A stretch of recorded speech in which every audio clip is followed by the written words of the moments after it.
Consider This, with host Carol Schrader, is supported in part by Better Business Equipment and by Nebraskans for Public Television.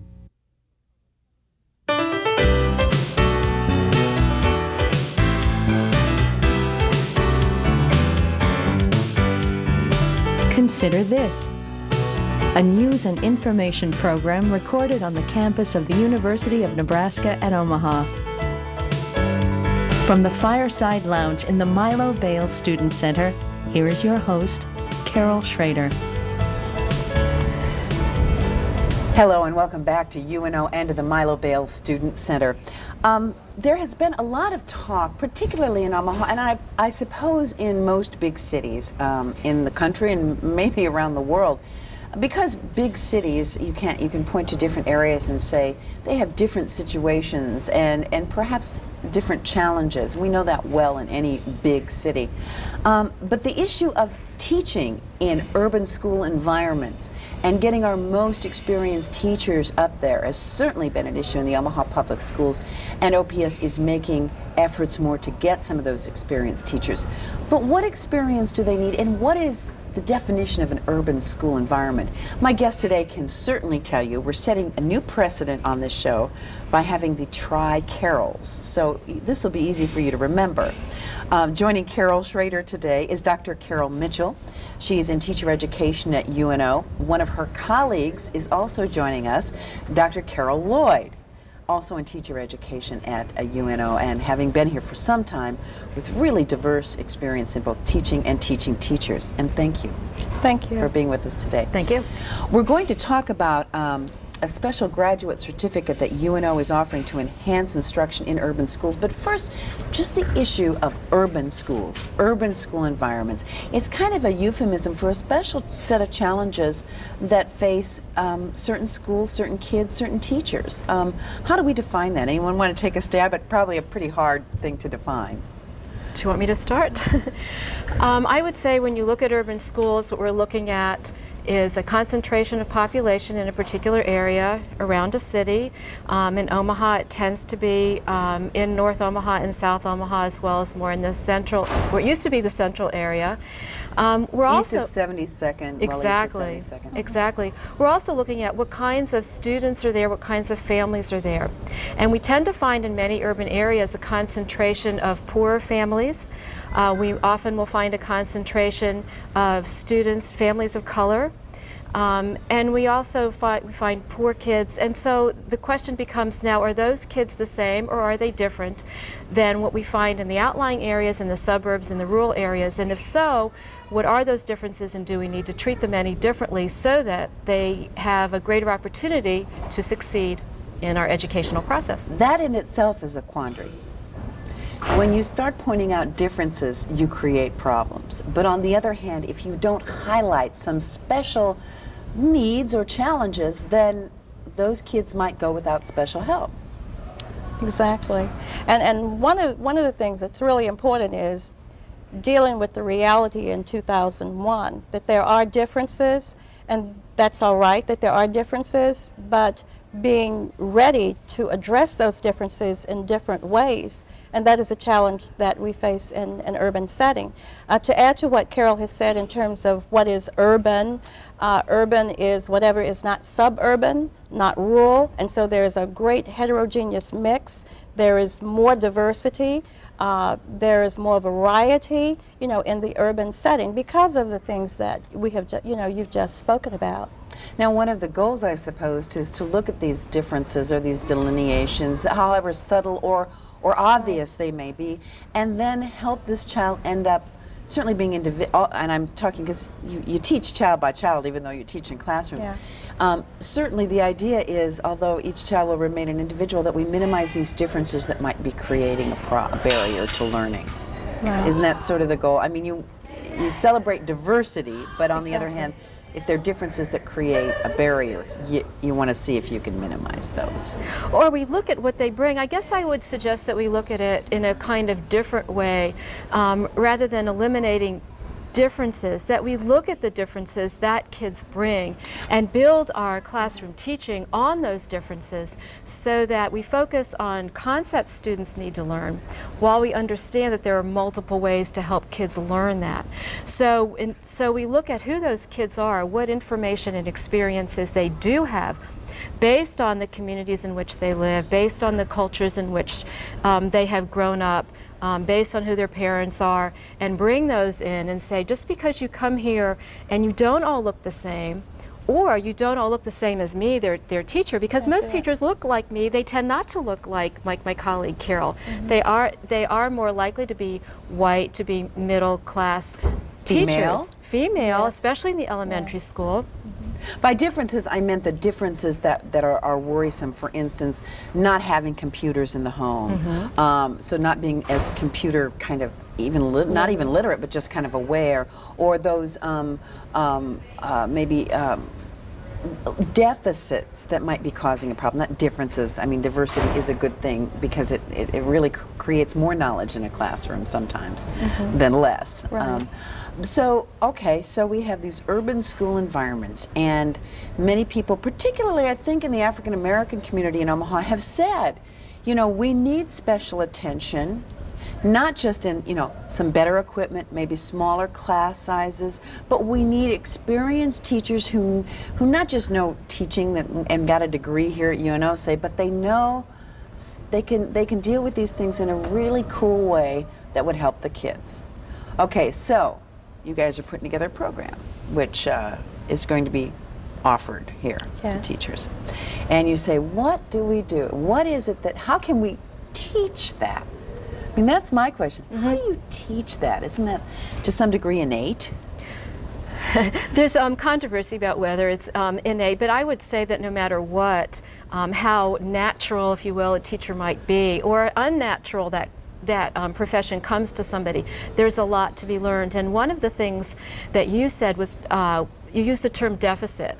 And I think that's important to talk about because we have a sense, not just here in Omaha, but throughout this country, that when children come to us in a classroom and they don't have those kinds of skills or knowledge that we expect, and again, I expect something because of who I am based on my own experiential and cultural background. But there are school standards and things expected to be learned by certain grades too, so it's not just your personal bias. Absolutely. I just want to, you know, we're talking about individual teachers, but there's a lot more to the systematic situation of education that contributes to that. But when kids walk in without those certain skills or bits of knowledge that I would expect them to have, then it's very traditional in our educational system, and it's been for a long time, that we label those kids and we say, what deficits do they have? Now what that does is it automatically sets a mindset that as a teacher I would think, okay, some of my kids are going to do very well. Some of my kids have these problems. So I'm already looking to categorize kids as kind of the haves and the have-nots of the previous educational background I expect. And what that does, it has kind of a snowballing effect in that teachers tend to, because they're human, not because they're bad people, well, that will often get translated into lower expectations for that group of kids who've been labeled by our system through various means as having deficits. What we try to do is turn that around. And one thing that has been raised in Omaha, in the black community particularly, and probably in other milieus, is that you do stick our children very early on in a pigeonhole, special education, whatever, and they're just forever there. Right. When they might, maybe they really need to be there because then certain federal services or state services or things kick in, but they might be marginal, and when are you going to reevaluate to kind of move them out? I mean, pigeonholes are there for not just the kind of reasons you say that we mentally tend to categorize, but because the educational system serves children in some ways, you know, money, teachers, extra help in the schools by pigeonholing. So right there you have this built-in situation. There's been research done that's looked at the money. It's called, you know, in many different arenas, we can say follow the money and you see what happens. And what we find is that depending on where the federal money goes, if it's Title I or more in special ed, you find the numbers moving up or down. And it's more likely to classify kids, identify kids, if you will, as special ed, when in fact they are culturally different. So again, we have more poor children, more children of color. And so we might stand back and look at that as a nation and go, how come that's happening?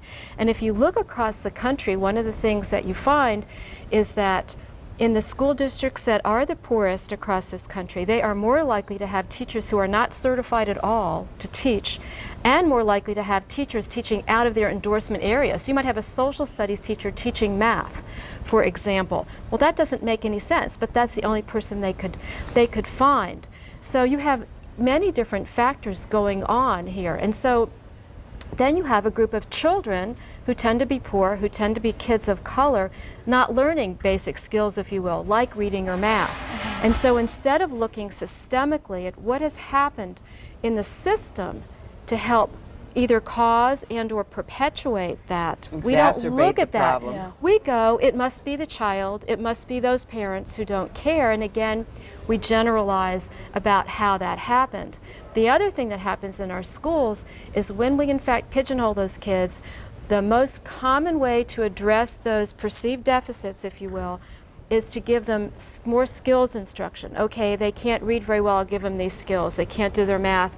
Let's do more practice, more drill and practice. And what we find is that is rarely effective, because I think, as you said before, once kids get in that lower tier, that lower hierarchy, it's very difficult to get out. In reverse of that, when we implement instruction in schools that does connect to kids, we're no longer teaching kids these skills in isolation. But we can often give kids more difficult things to read, more difficult math to do, because it relates to them as human beings. And the system has been continuously involved in trivia pursuits. Let's move, and we're really proud of moving students from low basic to basic and then to proficiency. And we're saying we need to change that paradigm. And to change that paradigm does mean to address the differences, not deficits, but differences that exist for, you know, multiple reasons, but do it effectively. And the only way to make that systemic shift is to look at the core of it, and that is in teaching. Okay, so you've got this certification that you're going to offer, which is 18 hours of graduate school coursework. And I assume that at some point you're going to plop these teachers in these urban areas, because they may not be currently teaching. They are currently teaching. They would Right. be currently teaching. They wouldn't like hope to be teaching, or but these are current. That would be a possibility in the future. Right now, we already have people who have started the program. And they are teaching and are doing it because they're concerned about these very things. and committed. Absolutely. Okay, so you've got them in this process to open them up, but to new ways of thinking and new ways of kind of maybe taking a deep breath and reevaluating some of the things they do. What more is there to it? Well, before we talk about what is more there, I think it's important that we understand this whole process, the certificate process, started about a year ago when the Omaha Public Schools began to write a proposal, or think about writing a proposal for a systemic initiative grant, which was the urban systemic proposal. And the University of Nebraska at Omaha is the essential partner in that. And so those teachers who are already engaged in the certificate process represent a critical mass of teachers who are in those schools, and they're called Banneker Sim schools, who are now looking at enhancing their skills. So we know the content. I can teach physics and I can teach algebra, but what about the pedagogy that is involved, so that I'm teaching a diverse group of students and I understand how I can hook these children in different ways, how I can also have very high expectations for each one of those children who represent a different, need, who has a different need, or who will learn in different modes. And so how do we enhance teachers' skills to do that? But you know what you're describing? What? You're describing what needs to be done in every classroom in Exactly, America. Yes. exactly. And if you can do it in a Because small this is how setting, kids fall through the cracks Exactly. in reading, and this is how they Exactly. fall through the cracks Exactly. in coming out with basic math skills. I mean, Right. I've seen it firsthand. right. But you see, the problem is. But let's start somewhere. Yeah, the problem is we have, and teaching my pre-service teachers science methods, the majority of the students who come through that class do not look like me. So their experiences, and I tell them all the time, you know, don't be hard on yourself because, you know, we're talking about these situations, you can't relate to it because it hasn't been your experience. That's fine. But the point is, you have to be prepared to teach children who have not had those experiences you have had. You follow what I'm saying? Oh, absolutely. Okay, They so come from not just different backgrounds or different socioeconomic, but just you might come from a white middle class background and have pretty much 90% of all the things that every other white middle class. right, and kid somebody hasn't- told you, Carol, get that book and let's study these problems. Let's do this. I'll get a tutor for you. Let's do this. Let's go to the computer, and you know. And I know how. I And you kind of know expect how. your kids that you're teaching to have that same experience. Wrong answer. And so how do you get then teachers to see that there are, you know, there are going to be differences from what I experience in my classroom. And because there are, it doesn't mean that there's a deficit or there's a problem with this kid. And those expectations should be very high, standards should be very high, but I need to know how to realistically meet that, you know, those standards with those kids. Okay, Carols. But actually teaching teachers how to do that. I mean, this all sounds, as I said, what should be done in every classroom, and certainly in the classrooms where we have the most to lose as society by kids not, you know, being brought into the process. But how do you teach that? Well, let me tell you first. The first module of work that Carol has already taught this past semester is essential because it's not about the reading, the social studies, the math, the science. It's about the context. Who are your kids? You know, and when you begin to look at children, you know, the warm bodies in your class and understand the diversity that's there, then you can begin to teach the social studies or the reading. So Carol can certainly talk to that. So what do you know, give me, I know you can't give me a mini lesson of an Right. entire semester, but what would be the thing that you find yourself saying over and over again to your students that as much as they've taught maybe in an urban setting and as much as they care, and they're Exactly. there because they care, what do you still find yourself saying over and over again? We focus on some things that helps teachers look at just what an urban setting is and how it got to be that way. Because if you look at how a city develops, for example, you understand why you have more poor people living in particular areas. So you're dealing with a little sociology here. Absolutely, and economics. And so part of what happens is teachers suddenly go, oh, wait a minute, maybe it's not the parents' fault when these children who come to my class can't do A, B, or C. So they start developing a broader context. Sometimes what we do is we look at, okay, the ways in which through our caring and through our pigeonholing of kids, we think we're doing them justice by saying you're in the low reading group, or they get to middle school or high school, you're in the low math group. They get in the low math group in middle school, they're done. Because they cannot go on to higher level math, which means they cannot go on to higher level science. Not that all of our students need to be mathematicians or scientists, but they need to have choices, they need to have possibilities. So And they don't suddenly- have any higher math working around them in That's their right. environment. They don't have That's right. kids learning. Most of my grade school was spent in a split room, you know, first and second, Yes. second and third. And I think that's a good analogy because Sure. the ones that were older were in my classroom. So I was always hearing stuff. Now, maybe I wouldn't have done any better, but I think I did. And that does make a difference. And so that gets to the issue of tracking, which you especially see very blatantly in the middle school and more so in the high school. So suddenly what would happen is we have elementary teachers understanding that if kids don't get a math concept, it doesn't mean that you necessarily send them out of the room to the specialist. That might be an effective way for some kids. It means oftentimes these kids need more time. So what can we do systemically so that Do we they meet with need them? manipulatives? Do they need more visual instruction? But also, can I meet with them before school? And if so, how do we get them there? What about lunchtime? We have teachers who spend their lunches with children because kids they might just need 10 more minutes. But because of the structure of a day, there aren't those 10 more minutes to help those kids in the regular school day. We might meet with them after school. We might have tutoring programs out in the community. In the secondary schools, the teachers all of a sudden became angry at the ways in which students were tracked, because they saw that those kids in the lower tracks, thinking that we're doing them a service by putting there, aren't we helping them there by teaching them those skills? Not when it's slowed down.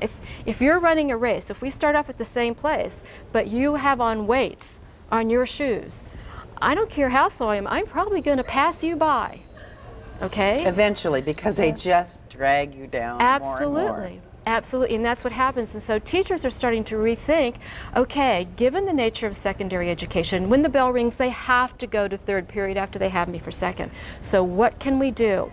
What can we do so that we have, say, effective study halls where we can have actual teaching, where it isn't just a do your homework or a free-for-all or a, send notes to your friends?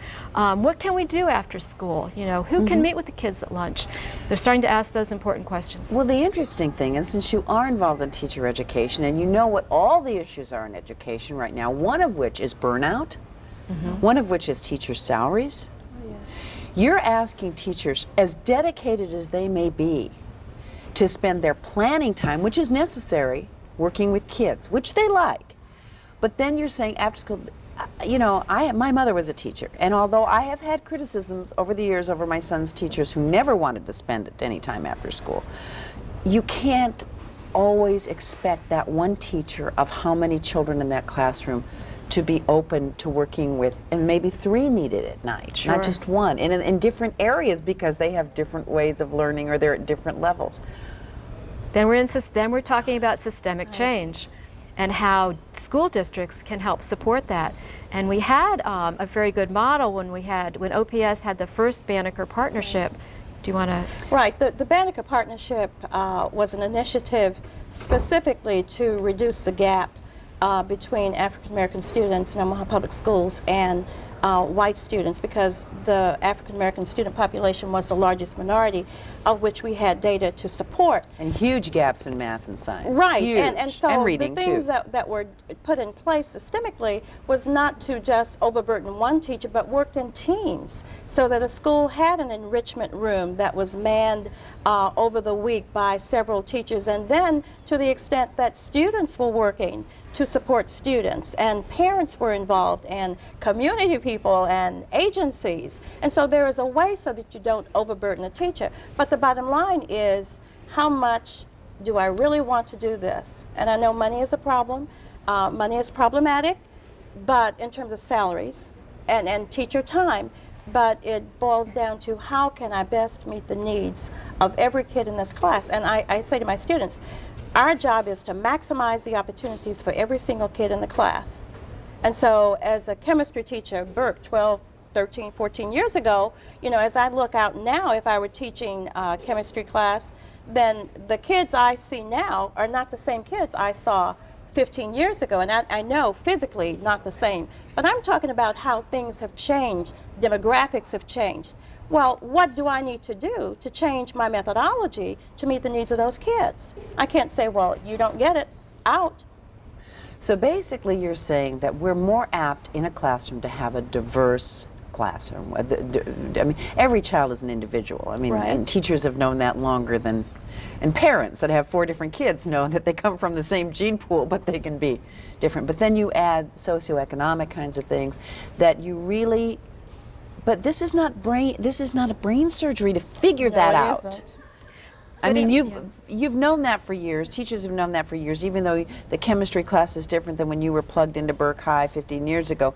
But still, even then, you might have sensed, I'm not able in this system to reach all these kids. It could move up in science, but they're discouraged, or they, whatever, or they never got there, or they never got there. That's exactly it. They never got there, and so that has changed. And we have data to prove that when you systemically treat situations for change, it can happen. We increased enrollment, we increased achievement, strategies that teachers developed were successfully implemented. So we know that it can happen. But I want to go back to when we started earlier.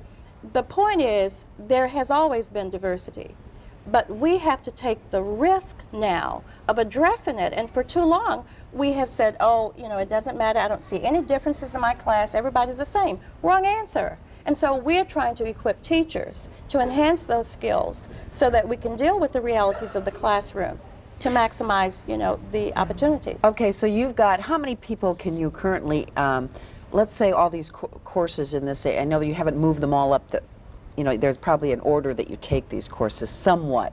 So some people haven't gotten to that point. But at its maximum, when this full thing is in, you've got all the teachers teaching all the things or whatever, how many students can work on this certification at any one time? We hope to engage in one part of this about 760 persons over a period of 5 years. You really can accommodate that many people? We hope to, and that's just one part of this.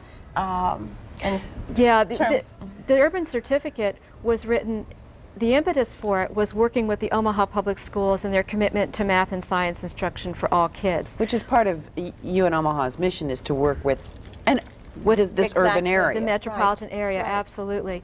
But the way we wrote the certificate is so that it could continue on after this funded project is over, because this is money from the federal government, from the National Science Foundation that's paying for these students' tuition. Will you eventually incorporate this into the whole teaching model? But that's what Absolutely. Right, exactly. As opposed, well, this is just an extra thing we do. No, that's the way we wrote it, so that it can stand forever, if you will. And even now, teachers can enroll who are not from Omaha Public Schools or who are not in a school that's focusing on science and math. So it's written in a way so that teachers have options so they can enhance their own teaching in social studies, for example, or in literacy education, or in English in the upper grades.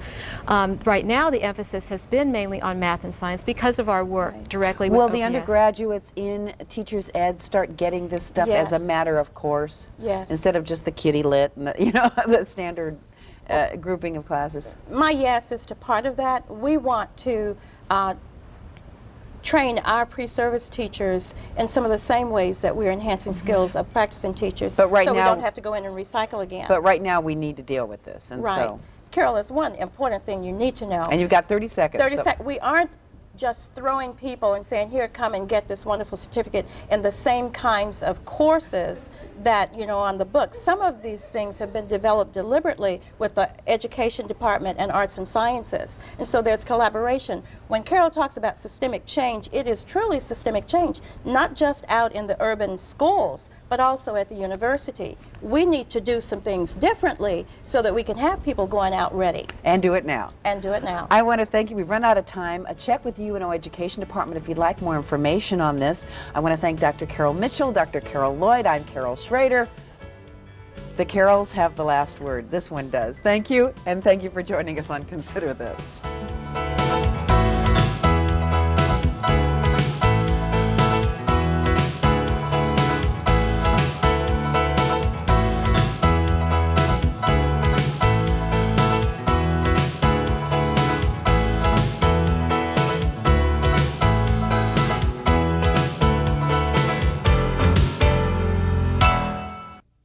Consider This, with host Carol Schrader, is supported in part by Better Business Equipment and by Nebraskans for Public Television.